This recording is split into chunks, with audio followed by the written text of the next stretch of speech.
우리의 삶의 자리는 하나님의 부르심의 자리죠. 하나님이 우리가 삶의 자리라고 하는 것은 하나님이 부르신 자를 보내시죠. 우리의 삶의 자리는 부르심의 자리요, 동시에 보냄을 받은 자리예요. 그럴 때 내 삶의 자리가 왜 지금 나는 이 자리에 있는가? 나는 왜 이 자리에 있는가? 이것은 부르심의 이유를 생각할 때 분명해지게 돼요. 삶의 자리가 왜 답답하고 팍팍한가? 그것은 이 삶의 자리 속에서 오늘 나는 왜 이 자리에 있는가를 잊어버리기 때문에 그런 거예요. 데살로니가전서 4장 1절에서 8절까지 말씀, 본문이 좀 긴데요.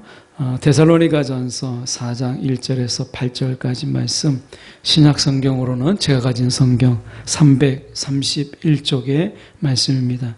제가 1절로 8절까지 봉독해 올립니다. 그러므로 형제들아, 우리가 끝으로 주 예수 안에서 너희에게 구하고 권면하노니 너희가 마땅히 어떻게 행하며 하나님을 기쁘시게 할 수 있는지를 우리에게 배웠노니 곧 너희가 행하는 바라 더욱 많이 힘쓰라. 우리가 주 예수로 말미암아 너희에게 무슨 명령으로 준 것을 너희가 아느니라.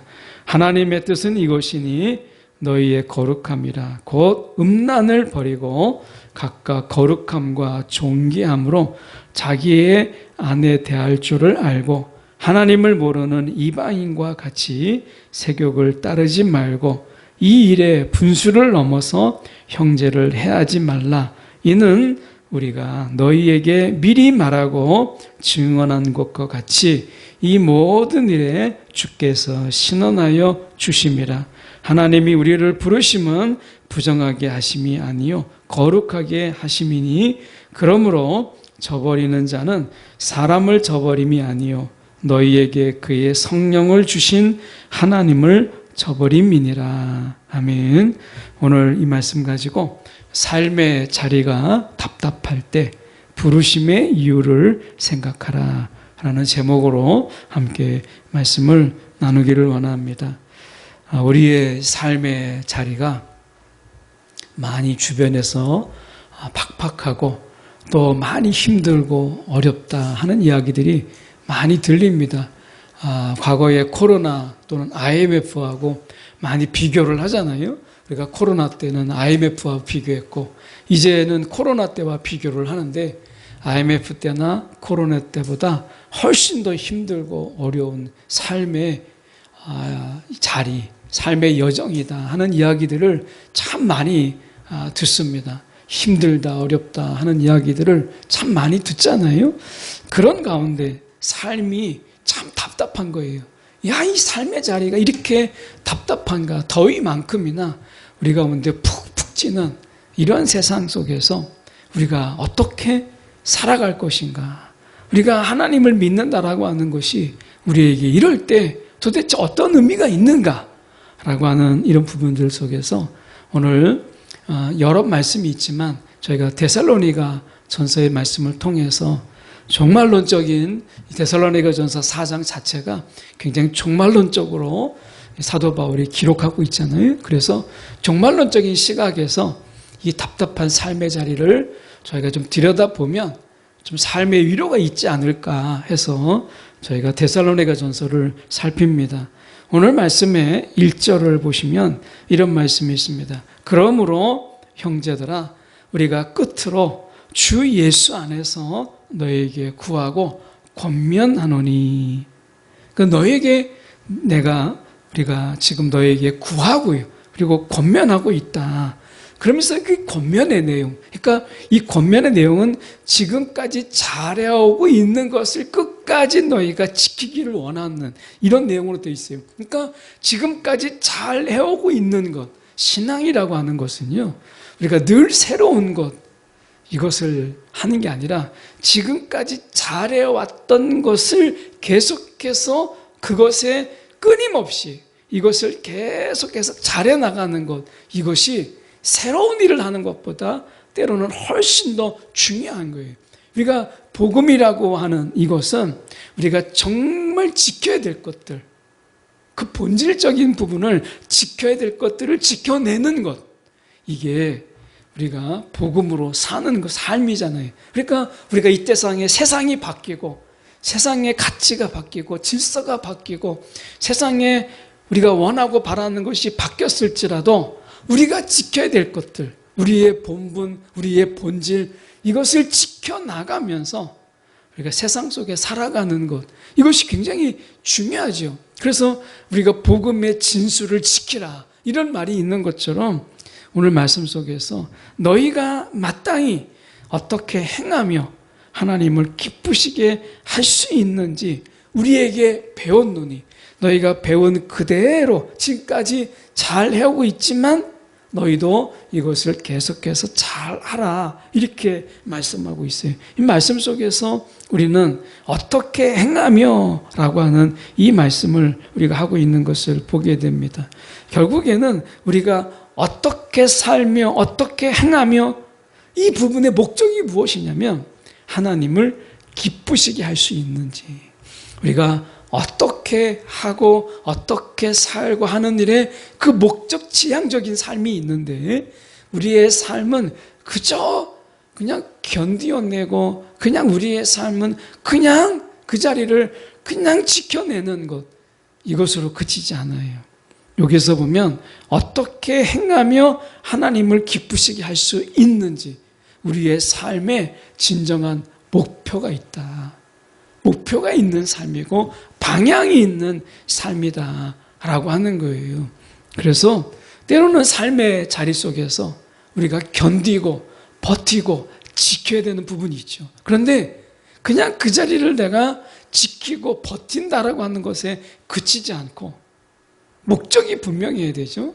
이것이 하나님을 기쁘시게 하기 때문에, 우리가 버티는 것이 하나님을 기쁘시게 하기 때문에, 우리의 자리를 아무도 알아주지 않아도 우리가 지키고 있다라는 그 자체가 하나님을 기쁘시게 하기 때문에 우리는 그 자리를 지키는 것이고, 우리의 자리를 지키는 것이고, 우리의 자리에서 버티는 거예요.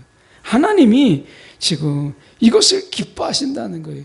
우리가 아무도 알지 못해도 우리가 행한 것, 어떻게 행하며 어떻게 살며, 우리가 세상이 관심을 갖기는 합니까? 누가 알아주기는 합니까?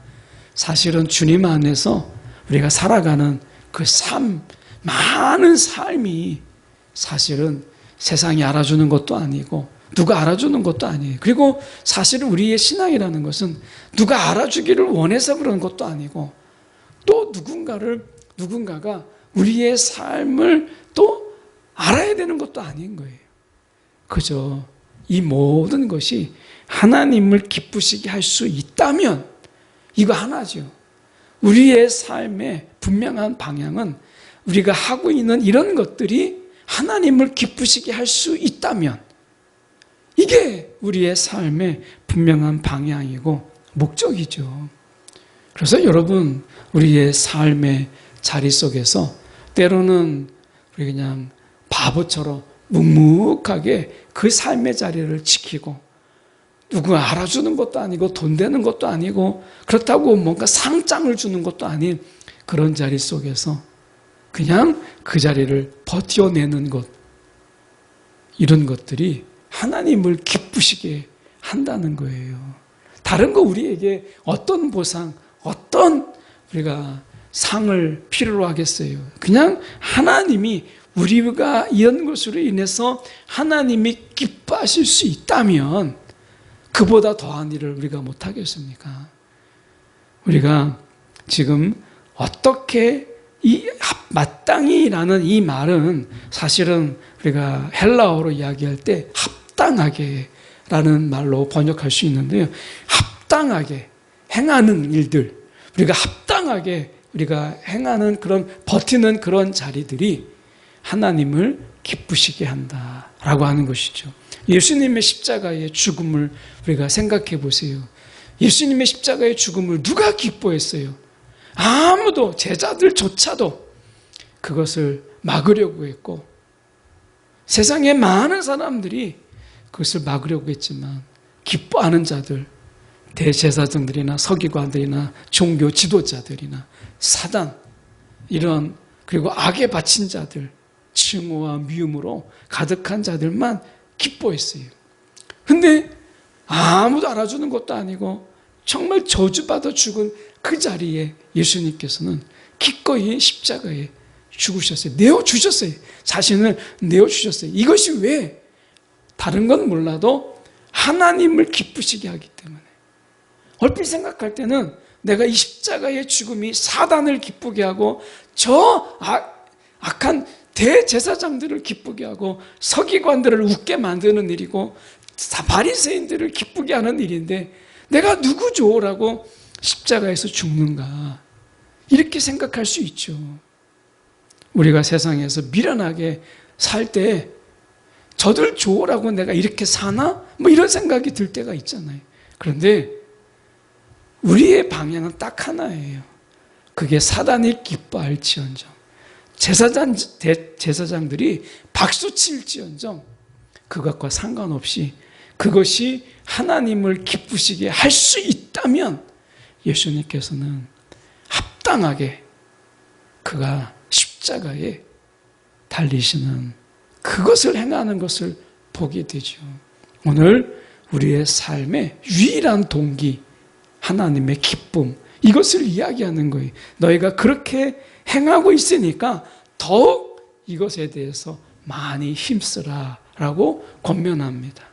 오늘도 누군가의 권면, 지금까지 해왔던 것을 잘 할 수 있도록 누군가가 우리 가운데 정말 주님이, 성령이 우리 가운데 잘 해오고 있기 때문에 더욱 힘쓰라라고 하는 권면이 있는 삶, 책망과 꾸지람이 있는 게 아니라 권면이 있는 삶을 사는 저와 여러분이 되기를 원해요.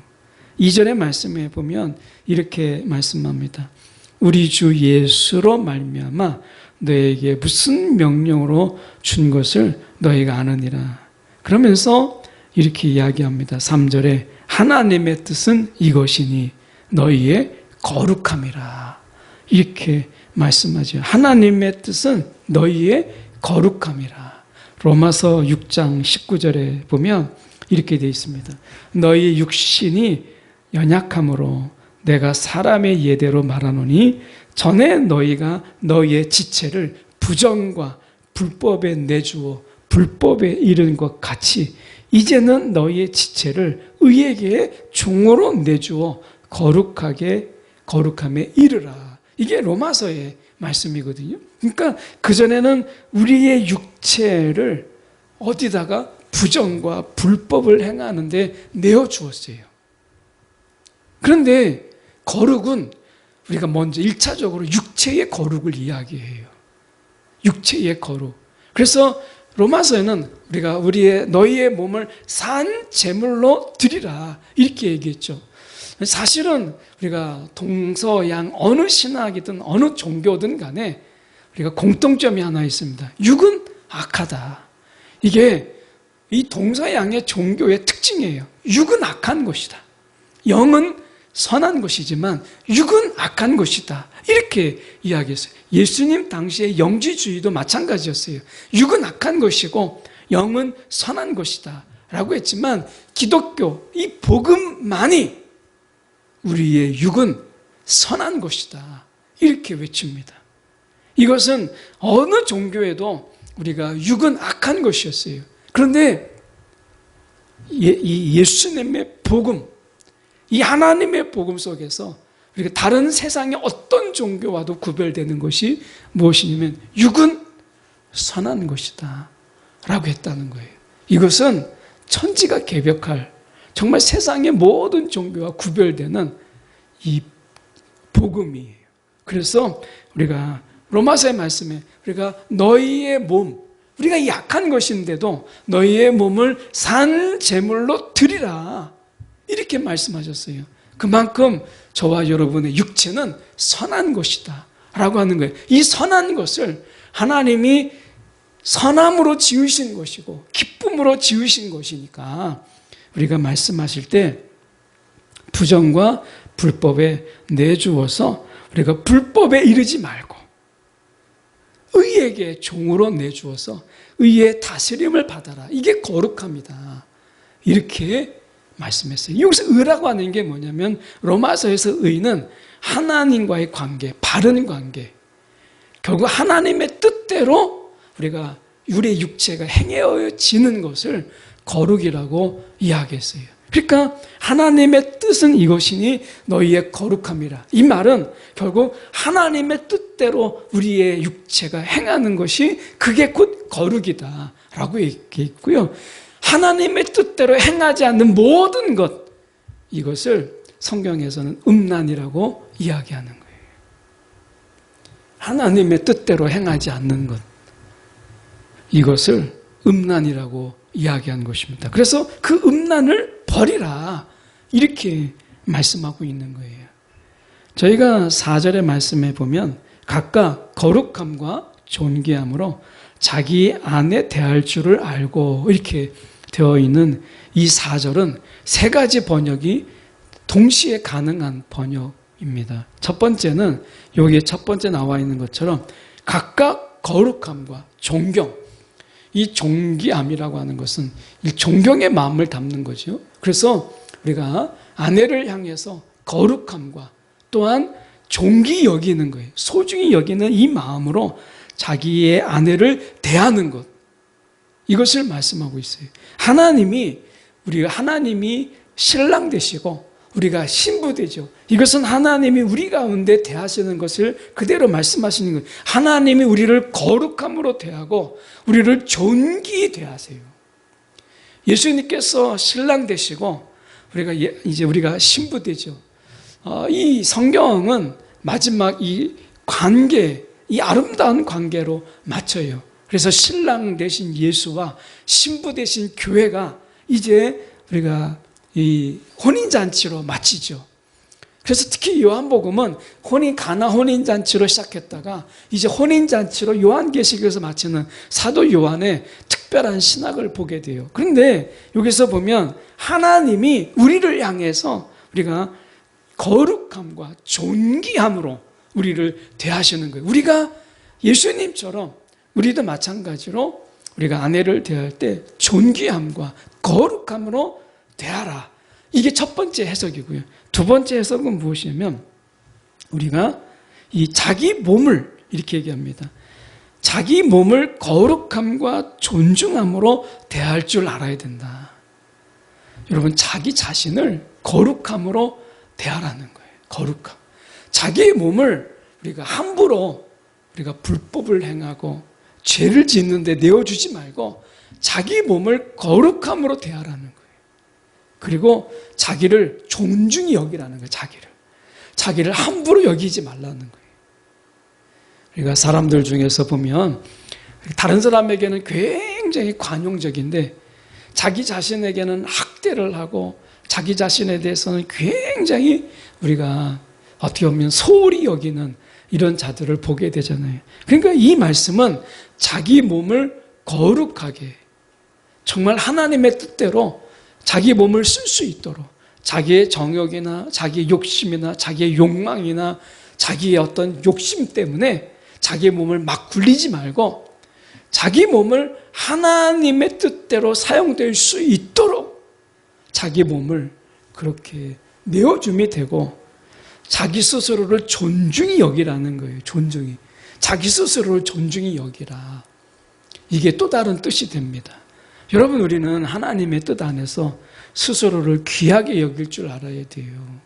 자기 자신을 학대하고 자기 자신을 우리가 열등감과 이런 자학을 통해서 자기를 가장 학대하고 가장 천하게 여기는 것은 결코 하나님의 뜻이 아니라는 거예요. 그래서 자기를 존중함으로 대하라. 이게 두 번째 뜻이고요. 세 번째 뜻은 자기 아내를 자기 몸처럼 대하라. 소중히 여겨라. 이런 의미가, 이 세 가지 의미가 동시에 있습니다. 근데 우리가 볼 때 내 이웃을 내 몸과 같이 사랑하라. 이렇게 말씀하셨어요. 내 몸을 사랑하지 못하는 자는 이웃도 사랑할 수 없어요. 나 자신을 소중히 여기지 않는 자는 다른 사람을 소중히 여길 수가 없어요. 그래서 자기 아내를 거룩함과 존중함으로 대하고 자기 아내를 자기 몸처럼 대하기 위해서는 이 세 번째 해석이 이게 돼야 돼요. 자기 몸을 거룩함과 존중함으로 대할 줄 알아야 된다. 하나님이 우리를 지금 거룩함과 존귀함으로 신부처럼 대하시잖아요. 하나님이 우리를 대하신다면, 그렇게 대하신다면 우리 스스로도 하나님이 우리를 그렇게 대하듯이 우리 스스로를 그렇게 대하는 것, 이것이 하나님의 뜻이다 라고 하는 거예요.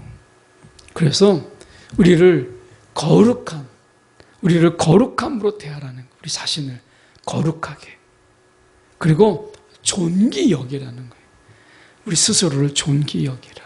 하나님이 핏값으로 사셨잖아요. 예수 그리스도의 그 핏값으로 우리가 산 자들이에요. 예수님께서 핏값으로 사신 교회, 우리는 교회잖아요. 각각의 한 사람 한 사람이 교회고 모여도 교회예요. 그러니까 우리 한 사람은 한 사람 한 사람 핏값으로 사신, 이 세상에서 어떤 값으로도 이룰 수 없는 엄청난 존재들이라는 거예요. 엄청난 존재들. 그런 의미에서 우리가 그것을 거룩함과 존중함으로 스스로를 대할 줄 알고 가장 가까운 사람들을 우리가 거룩함으로 그리고 존경함으로 존중함으로 대하는 것이 중요합니다. 그런데 순서가 중요해요. 존중함이 먼저 나와 있지 않아요. 거룩이 먼저 나옵니다. 거룩함으로 나아갈 때 이 거룩, 결국 하나님의 뜻대로 살아가는 이 거룩이 있어야 자기를 존중하게 되고 남도 존중하게 되는 거예요. 이 세상이 거룩하지가 않으니까 사람의 생명을 함부로 여기고 남을 찌르고 죽이고 하는데도 눈 하나 깜짝하지 않는 거예요. 거룩이 무너지면 존경이 무너지게 되고 거룩이 무너지면 존귀함도 다 무너지게 돼요. 그래서 하나님이 말씀하시기 내가 거룩하니 너희도 거룩하라 이렇게 말씀하셨어요. 거룩이 있는 곳에 존귀함이 있는 거예요. 거룩이 무너지면 그 사회 그리고 그 공동체는 존귀함이 무너져요.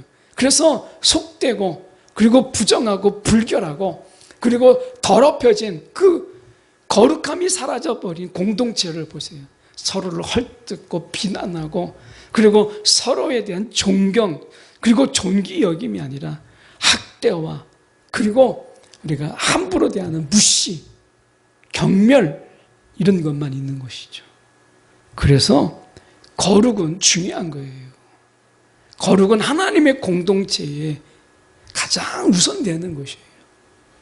그래서 우리가 말씀하시는 것입니다. 우리가 에베소서 5장 3절에 이렇게 말씀하죠. 음행과 온갖 더러운 것과 탐욕은 너희 중에서 그 이름조차도 부르지 말라. 이는 성도에게 마땅한 바니라. 그 이름조차도 부르지 말라. 이렇게 말씀하고 있는 것이죠. 6절에 넘어가서 보시면 이 일에 분수를 넘어서 형제를 해하지 말라. 이는 우리가 너희에게 미리 말하고 증언한 것 같이 이 모든 일에 주께서 신원하여 주심이라. 우리가 복수하지 말라는 거예요. 담을 해하지 말라는 거예요. 증오하지 말라는 거예요. 왜? 거룩 때문에 그래요. 다른 사람을 우리가 증오하고 복수를 갚고 미워하고 하는 것, 이것은 거룩을 깨요. 그렇기 때문에 하나님께 구하고 하나님께서 신원하여 주시는 그 하나님을 믿으라는 거예요. 거룩을 깨는 그 어떤 일도 우리가 하지 말라. 이게 하나님의 뜻이라는 거예요. 그러면 오늘 본문 속에서 삶의 자리가 우리 가운데 팍팍하고 답답해요. 그럴 때 이 하나님의 부르심, 다시 말하면 우리가 이 거룩을 생각하라는 거예요. 참 뚱딴지 같은 이야기고 삶에 너무 괴리가 있는 것처럼 보이죠. 아니 삶의 자리가 답답하고 삶이 팍팍한데 지금 거룩을 생각한다는 게 말이 되나? 돈을 생각하게 되고 부자가 될 걸 생각하고 우리가 뭔가 건물을 생각하고 뭐 이래야 될똥말똥한데 삶의 자리가 답답할 때 거룩을 생각하라고 하는 게 이게 말이 되나? 라는 것이죠. 오늘 7절에 저희가 보시면 하나님이 우리를 부르심은 부정하게 하심이 아니요 거룩하게 하심이니 라고 말씀하세요. 우리의 삶의 자리는 하나님의 부르심의 자리죠. 하나님이 우리가 삶의 자리라고 하는 것은 하나님이 부르신 자를 보내시죠. 우리의 삶의 자리는 부르심의 자리요 동시에 보냄을 받은 자리예요. 그럴 때 내 삶의 자리가 왜 지금 나는 이 자리에 있는가? 나는 왜 이 자리에 있는가? 이것은 부르심의 이유를 생각할 때 분명해지게 돼요. 삶의 자리가 왜 답답하고 팍팍한가? 그것은 이 삶의 자리 속에서 오늘 나는 왜 이 자리에 있는가를 잊어버리기 때문에 그런 거예요. 하나님이 그 자리 속에서 우리 가운데 부르신 그를 다시 그 삶의 자리에 파송하시잖아요. 모세를 보십시오. 애굽에서 불러내셔서 다시 애굽으로 보내시잖아요. 하나님이 삶의 자리 속에서 부르시고 다시 삶의 자리 속에 보내세요. 고기를 낚는 어부들을 하나님이 부르셔서 이제 사랑 남는 어부로 하나님이 다시 보내시죠. 삶의 이유가 달라지고 목적이 달라지는 거예요. 오늘 삶의 자리가 답답할 때, 팍팍할 때 그것은 돈이 없어서가 아니라 삶의 이유, 그 부르심의 이유를 놓치고 있기 때문에 그렇다라고 하는 거예요. 그래서 우리는 하나님의 부르심을 다시 생각해 봐야 돼요. 삶의 자리가 팍팍하고 답답하고 앞이 보이지 아니하고 막막하고 마음이 막 고구마 먹다가 얹힌 것처럼 답답할 때 그럴 때 뭔가 시원하게 그냥 뭔가 돈 하나가 뚝 떨어지면 좋겠다 이게 아니라 하나님이 우리 가운데 말씀하시는 방법은 삶의 자리가 답답할 때 그 부르심의 이유 7절에 말씀하시잖아요. 하나님이 우리를 부르시면 거룩하게 하심이니 이렇게 말씀하셨어요. 하나님이 우리를 부르신 것이 부자가 되라고, 하나님이 우리를 부르신 것이 많은 업적을 남기라고, 하나님이 우리를 부르신 것이 성공하라고 부르신 것이 아니라 하나님은 단 하나 거룩하게 하심이라 이렇게 말씀하셨어요. 하나님이 거룩하게 하심이라. 이게 우리의 삶의 이유가, 삶의 자리가 답답하고 팍팍한 것은 어쩌면 거룩과 상관없는 삶을 우리가 살고 있기 때문에, 그 부르심의 이유와 너무 동떨어진 삶을 살고 있기 때문에 어쩌면 삶의 자리가 답답하고 팍팍할 수가 있는 거예요. 지난번에 우간다 이렇게 이 선교를 갔다 오는데 오는 길에 너무나 이제 캄팔라로 오는데 통제가 너무 심해가지고 도로가 너무 막히는 거예요. 공사가 보통 우리나라처럼 밤에 하는 게 아니라 낮에 그냥 버젓이 합니다. 그러니까 막 교통이 막히고 막 그러는 거예요.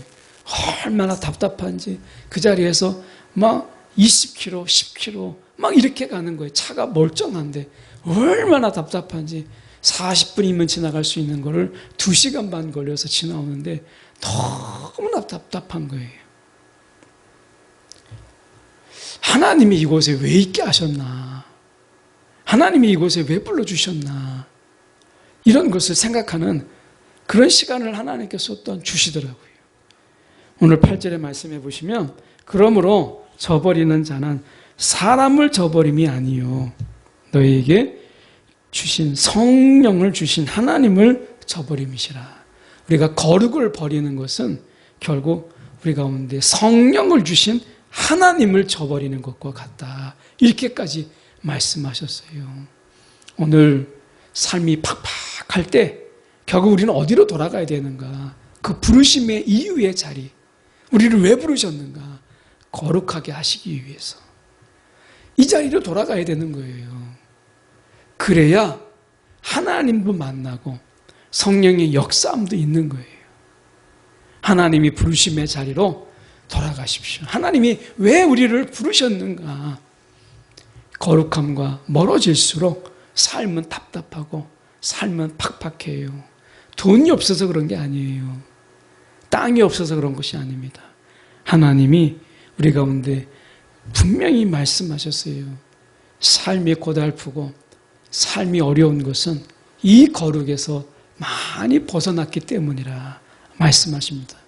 거룩의 자리로 돌아가게 될 때 비로소 우리는 그 자리 가운데 기쁨도, 하나님이 기뻐하심도 있고 하나님이 기뻐하시는데 우리가 안 기쁠 수 있어요? 하나님의 기쁨은요, 우리 가운데 공유하는 기쁨이고 하나님의 기쁨은 기꺼이 우리를 그 기쁨의 참여자로 부르시는 기쁨이잖아요. 그러니까 하나님이 기뻐하시면 거기에 우리의 기쁨이 있고 우리가 세상에서 맛볼 수 없는 기쁨이 바로 그 자리 가운데 있는 것이죠. 그래서 하나님은 우리 가운데 말씀하시는 거예요. 거룩을 위해서 너희를 불렀고 거룩을 위해서 그 자리에 두었고 거룩을 위해서 너희가 이 땅에서 살고 있는 것이다. 이렇게 말씀하고 계시는 거예요. 오늘 거룩이라고 하는 것, 이것이 뭐 돈이 되겠어요? 떡이 되겠어요? 그런데 하나님에게 있어서는 이보다 중요한 게 없어요. 오늘 우리가 거룩하게 살 때 하나님은 우리를 함부로 여기지 않아요. 하나님 앞에 우리가 거룩함으로 설 때 하나님은 우리를 존귀 여기고 존귀 여기는 자에게 하나님이 무엇을 아끼시겠어요? 우리 가운데 필요한 모든 것을 아낌없이 부어주시지 않겠어요? 오늘 하나님께서 가장 그 부르심의 그 근본으로 돌아가라 라고 이야기해요. 우리가 생각할 때는 당장 손에 쥐는 것, 가장 현실적인 것, 이런 것을 구하지만 하나님은 그게 아니라 보다 근본적인 것을 우리 가운데 구하게 하시는 거예요. 신앙은 당장 눈에 보이는 걸 구하는 게 아니고 가장 근원적이고 근본적인 것을 구하는 것이다. 오늘 데살로니가에서 우리가 사도 바울은 우리 가운데 말씀하고 있는 것입니다. 오늘 저와 여러분이 우리가 가장 근원적인 것을 먼저 구하는 그런 뿌리 깊은 신앙, 영성이 있는 신앙이 되기를 간절히 소망합니다. 기도하겠습니다.